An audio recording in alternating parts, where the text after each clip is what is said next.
Hello friends, Ram Ram ने सीताराम बधाई दायरानी ने वेली सवाરના सुप्रभात। राम राम ने सीताराम बधाईनी। તો આજ તો અમે ઊભા છે અટાણે અમારા ગામના હાઈવે ઉપર। તો એમાંથી તમને બતાવીએ પહેલા તો રસ્તો।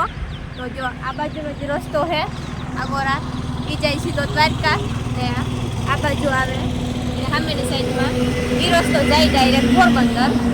ઓય આપણી કે રસ્તે જાય દ્વારકા કે પોરબંદર? એકઈ નહીં, આપણે જવાનું છે આ સીધે રસ્તે આપણી વાડીએ। એટલે કે આ રસ્તો અહીંથી નાથમણી કોરા જાય છે, અમે ઊભા ત્યાંથી। તો આજ અમે અમારા વાડીનો ફૂલ વ્લોગ બતાવ્યું કે રસ્તેથી વાડી સુધીનો વ્યૂ કામ છે એ બધું તમને બતાવવાના છે કે અમે અટાણે જઈએ વાડી હાલે। તો હાલો તમને બધાની સફર કરાવીએ અમારા વાડીના રસ્તાની। તો બન્યા રહીજો વ્લોગમાં। તો હાલો ધીરે ધીરે હાલીએ, તમને દેખાડીએ અમારી વાડીનો રસ્તો। જો તો આ હે અમારી વાડીનો રસ્તો, હાઈવે પછી ડાયરેક્ટ અહીંયાથી હેઠો જ ઉતરે। તો આ હે અમારી વાડીનો રસ્તો। તો હાલો આપણે જઈએ વાડીએ। જો આ હાઈવે ને આ બાજુનો વાડીનો રસ્તો ને આ વાડીનો રસ્તો સીધો કીર્તિ હમણાં મોય ને મોય તમને માર્ગદર્શન આપીએ।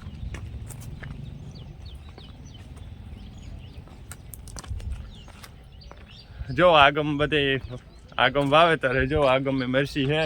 હા, આપડા કરતા 15 થી 20 દી વેલા વાવો। હા, એટલે આ 1.5 મહિનો માથે થયો મરસી ને જોવે હકો મરસી હારી હે। પછી આગમ હે નારિયેળીના બગીચા જેવું, દરિયા કાંઠા વિસ્તારમાં બહુ મસ્ત થાય।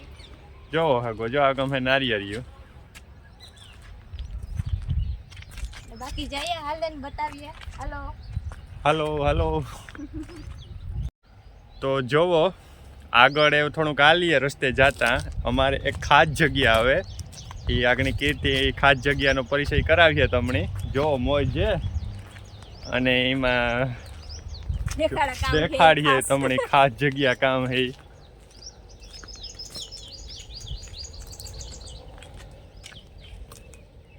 જો આ અમારી ખાસ જગ્યાએ પૂગે આવ્યા।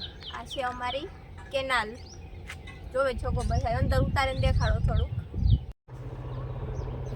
તો આ હે અમારી ખાસ જગ્યા કે જે રોડીથી ઉતરીએ ત્યાંથી છે આપણી આ કેનાલ। કેનાલ બનાવી તો 20 વર્ષ થયા, પણ બનાવેલી રીતના હે કે એમાં પછી કોઈ હા તો જો આ પાછળ કેનાલમાં તકલીફ કામ હે કે હેતા 20-22 વર્ષ થયા, પણ એમાં સીધે શેક ડેમ જેવું કંઈ નાના બાંધેલ કે કંઈ એવું રોકાય પાણી વ્યવસ્થા ને તે સીધું પાણી નીકળે જાય બરોબર। અહીં લગભગ પાલીખડાના ખારામાં કે કુસડી બાજુ નીકળે જાય બધું પાણીના દરિયામાં।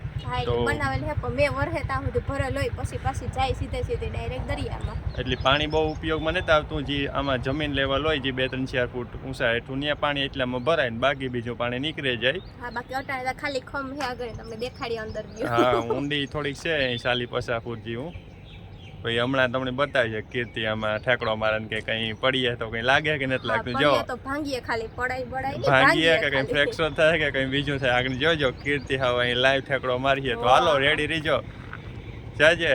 હા આગળ હાલો। હા જ્યારે નહીં રહેવા દે ને આજનો દે આજે વિડીયો પૂરો કરે ને પછી કંઈક વિચારીયો ઓરી કરે। આ બધા અમારું વ્યૂ અટકે જાય અમારે પાછું તમને દેખાડવાનું થાય તાણે ખેતરનું। તો જો આ કેનાલ હે, 2 બાજુ કેનાલ હે। પસવાડા તમે જોવે શકતા હે। હા, અંદર ઊંડી હે જો કે પણ બહુ જર્જરિત હાલતમાં હે એટલે અમે નીકળીએ એટલું હે જીવનો જોખમ આમાં। ફૂલ જે થોડુંક જર્જરિત હાલતમાં થેક મોટાણે તો જોઈ શકો આગળ તમને દેખાડા બેક સાઈડ કરે ને એ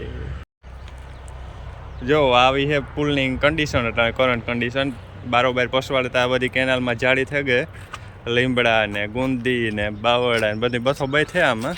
હા, મોટરસાઇકલ લઈને જતા એટલે જરાક ડગમગે એટલે ડાયરેક્ટ કેનાલમાં। જો કે આ પુલિયાનું કામ ને તે કંઈક કરવાની જરૂર હે, એવી કોઈ કરતું નથી ને કરે તાર હાસું। બાકી હાલો આપણે જઈએ આગળ વાડીએ જાય ને જો આ બાજુનું સીન હે કેનાલનું। આમાં જો કે ઝાડવા આડા હે તે બહુ તમને દેખાય નહીં અંદર તર્યું તા, હું કોશિશ કરામાં બહુ કેનાલની પાસે જવાની તો જોવો આમાં જો આમાં કંઈ છે નહીં આડેસ જેવું, સેફટી દિવાલો એની તૂટે પડ્યું। જો અહીં છે કેનાલની પોઝિશન અંદર। બાકી જઈએ વાડી અહીંયા દેખાડીએ હાલો। હાલો બાકી આગળ વાડીનો વ્યૂ તમને દેખાડીએ ધીરે ધીરે।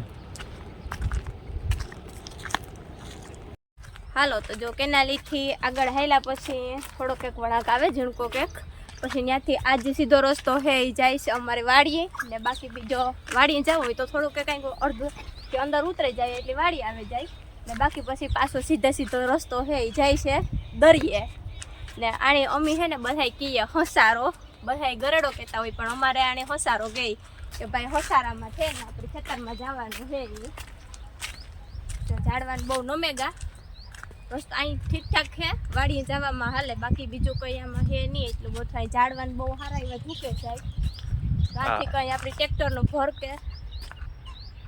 ભર કે કાઢવા હોય તો એ બધું કંઈ નીકળે નહીં.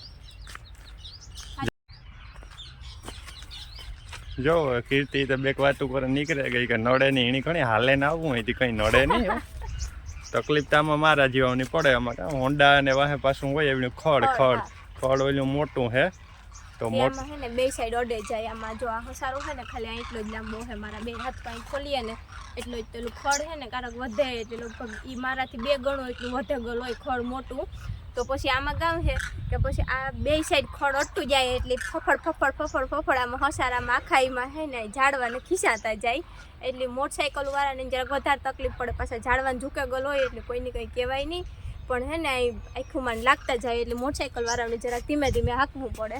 એ તો કામ હે એમાં એવું લાગે તો લાગે ખંજવારે નાલતું થવાનું એવું હે એ તો હે હા છે એમાં કંઈ નવીન થાય નહીં.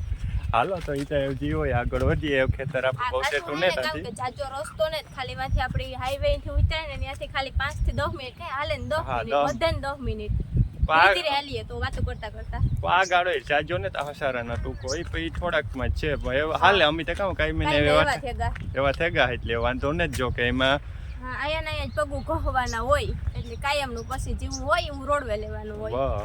હાલો તો એવાથી છે તો જ પલો કીર્તિ મોજે હાગણીને એવું આગળ છે ને મરસીનું નિરીક્ષણ કરે નિરીક્ષણમાં ચેમ્પિયન હે એને બહુ ખબર પડે મરસીમાં એમાં કંઈ બગાડા તે કંઈ જીવાત ઝીણી હે કે નેત ને એમાં કંઈક એવું ન પડે મોટો નિષ્ણાંત છે આપણો. હા હો તમે બધા કહેતા તો એ પ્રમાણે જ છે હાલો તો જો એવતા આપણી વાડીએ પૂગવા આવ્યા અહીંયા ગુંડિયું દેખાય ત્યાંથી આ રસ્તો ટર્ન મારવાનો હે ખાલી એટલે આપણી વાડી આવે જાય પણ આ વિશે જો આકોર બધા આજુબાજુમાં ખેતર હે આમાં બધામાં જીરાના વાવેતર હતા પણ અટાણે તો એવું જીરાને હાસવે લીધા એટલે પછી એવું અટાણે કીવાયનું વાવેતર હે નહીં અટાણે ખેતરું પડ્યા ખાલી બધાયના કોઈ આપણને જે થોડી વીઘા દોઢ વીઘાની જેની મરસી કીધી હોય એના ઓલામાં વાવેતર હોય બાકી બધાને ખેતરો અટાણે ખાલી પડ્યા હોય કે અમારા આકોર દરિયા કાંઠે પાણી નબળા રહ્યા એટલે જો ત્રીજું વાવેતર કરીએ ને એટલે પછી પાછા હે ને હાંભું માંડવીના પિત્તમાં નડે એટલે ત્રીજું વાવેતર બને ત્યાં સુધી કોઈ કરતા નેતામાં મરસીને એ થોડું ઘણું કરે તો એ આપણે જેવા હોય કોઈ એ કીધી હોય બાકી હાલો આ ઘણી વાડીએ જઈએ ને આપણી મરસી દેખાડીએ કે કામ હાલતમાં હે એ જો એ વાંચી આવે ગો આપણી વળાંક મારવાનો હતો એ વાંચી આવી મારી આ ટર્ન હાલે ને જતા હોય એટલે એમાં કંઈ ટર્ન મારવાનું બહુ હોય નહીં તો ખાલી આ તો કેવા પૂરતું બાકી પછી જો આથી એક સામે દેખાય એ આપણી મરસી અટાણે ખેતરું ખાલી પીડ્યા હોય એટલે હા હેઠે ફેરવા ન જાય તો હાલે અહીં વ્યા જાય આડે ધડે એટલે કોઈ કંઈ કહે નહીં. જોવો તો એ પૂગે એવા મરસી હા ને હું જરા કાણો હે ને ગેટ ઓપન કરી નાખા એટલે આપણે અંદર એન્ટર થઈ જાય જો આમાં બધું ગેટની અલગથી રાખ્યો સેફટી આમાં ફર્સ્ટ હા વસી તો નહીં વસી આખો ગેટ આથી આ ક્યાં ખોલે હાલો તો એવું મરસીમાં અંદર એન્ટર થેગા આ ગેટને ખોલે લીધો ને એ વાગણી આપણા નિષ્ણાંત જો હે કે શું તકલીફ છે એ એટલે નિષ્ણાંત એટલે કે આમાં ખાલી એક મરસીમાં ખબર બધાયમાં પડે જો કે ખેડૂના દીકરા હોય તો એટલી ખબર પડવી જોઈએ કે કામ વસ્તુ હે કઈ જીવાય છે કે કઈ હે કે નહીં તો સાહેબ મસ્તી કરે બાકી એની ખબર તો પડે એટલે ખાલી બગાવે બાકી આમાં આવું વાવેતરને કરતા હોય તો પછી જોવા જાણવાનું બધાયને આવે જ. હા પાછી કાં હમણાં 4-5 દી ત્યાં દવા બવા મારીને અને આમાં ને દે હમણાં નેવીરા આવતા તો જોવે લઈએ કંઈ હમણાં 4-5 દીમાં કંઈ નવીન દુઃખ જાગ્યું હોય હા તો એને મિટાડે દઈએ પાછું હા એનો કંઈક ઈલાજ કરીએ ને હા બાકી જો અહીં તો અસલ છે જો આમાં મી આગળ ખખેરે ટ્રાય મારી જીવડી કોક ઉડે તો ખરી હાવ ગઈ ને જો કોઈ દે હજે તને જ ગઈ બાકી જો આ ખખેરે આમાં ટ્રાય મારી કારક ઉડે કોક જીવડી એની ઉડતી હોય તો જવાનું ન હોય બાકી જો અહીં મરસી હારી છે જો આમાં મરસું લાગે છે બધાયમાં લાગે ગઈ. મોસ્ટ ઓફ કોક છોડવામાં મરચાં લાગે જ ગયા. હજે તો પાણી નથી વાર્યું, હજે આપણે થોડાક ટાઈમ પછી અઠવાડિયા 10 દી પછી વારવાનું છે. આજે આમાં જીવડીનું બધું નિરીક્ષણ કરવાનું છે કે કુકડ કે જીવડી કે કોઈ બીજું કંઈ દુઃખ દર્દ હોય તો પેલા દવા છાંટવાની છે. તો પેલા જોઈ લઈએ આપણે. હાલો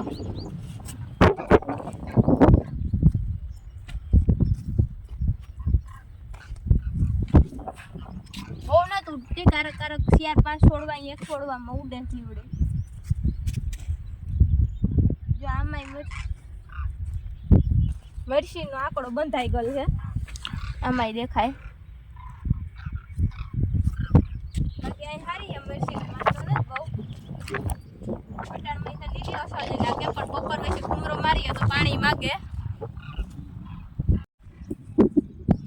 જોવો તો એવું કામકાજ હાલે જોવાનું. તે બહુ વાંધા જેવું તો નથી લાગતું આમાં. કાંક ઉડે હોલી જીવાય થઈ, બાકી બહુ વાંધો નથી. છતાં એવું લાગીએ તો એક રાઉન્ડ મારે દે તો પાછી માથાકૂટ નહીં ને. જો આમાં પછવાડામાં તમે જોવે હગો જારો કેમેરો ફેરવીને તમને દેખાણા ટાણ એવી પોઝિશન હે મરસીમાં. જો આમાં લગભગ મેં બધામાં જોયું પણ કાંઈ છે ને જીવાય થોડી ઉડે એવું દેખાય, બીજું કંઈ બહુ હે નહીં. બાકી તો હે ને જો અહીં સારામાં સારી મરસી મારા પ્રમાણે તો મળી લાગે. જો આમાં બધામાં મરચાઈ લાગે ગા. જો એક આમાં લાગે ગું, આમાંય અસલનું છે, પછી આમાંય લાગે ગું, આમાં બધામાં લાગઠમાં હે ને મરચાં તો લાગે જ ગયા અસલના. અસલ એવતા થઈ ગઈ પણ મળી લાગે ત્યાં સુધી હમણાં દવાની કંઈ જરૂર નથી. બાકી તો તમે બધાય મરસી જો અમારી જોવે છોગો બધાને દેખાડીએ તો કંઈ તમને કોઈને કંઈ લાગે કરે તો કોમેન્ટ કરજો. ને બાકી આનો વધારે પૂરતો ગ્રો કરવામાં ને સારી મરસી દેખાય ને અસલ ઉપજ આપે. તો જોયું ને એવી હે મરસી ને આમાં પારવા મરચાં લઈ ગયા એ હમણાં લગભગ થઈ જાય ખાધા જેવા 4-5 દીમાં મરચાં આમાં પારવા દેખાય. હા ખાધા જેવા જ થાહે. ખાધા એટલે તોરણ ખાધા જેવા થાહે. બાકી બીજા એકાદું પાણી કાઢીએ ને પછી આમ અસલ ફીટું મુકાય પછી ઉતારે ને વૈસા જીવાય પછી થાય. હજે તો આમાં ખાલી ખાધા જેવા ઉતારી છે એકાદી ફેરે. હા અટાણે તો ખાઈએ હમણાં ખાધા જેવા થાય તે આમાં કાં પાણી હમણાં ચડ્યું નથી થોડો ગ્રો ન બહુ થાય એટલે પાણી ચડી જાય એટલે પછી કામ છે કે પાણીમાં જડ્યું એટલી કમી કાઢ્યું નથી કે પેલા થોડોક ટાઈમ ફૂક દઈએ ને લંકાવવા દઈએ તો પછી પાછી હે હારી નીકળે મરસી. અસલ ફીટું મૂકે એવા હાટું નથી કાઢ્યું. બાકી થોડાક ટાઈમમાં કાઢ્યું પછી તમને રિઝલ્ટ દેખાડ્યું કે મરસીમાં પાણી ન કાઢીએ અને પછી કાઢીએ તો કામ ફેરફાર થાય નહીં. પાકું તમે કહો ધારી જો એ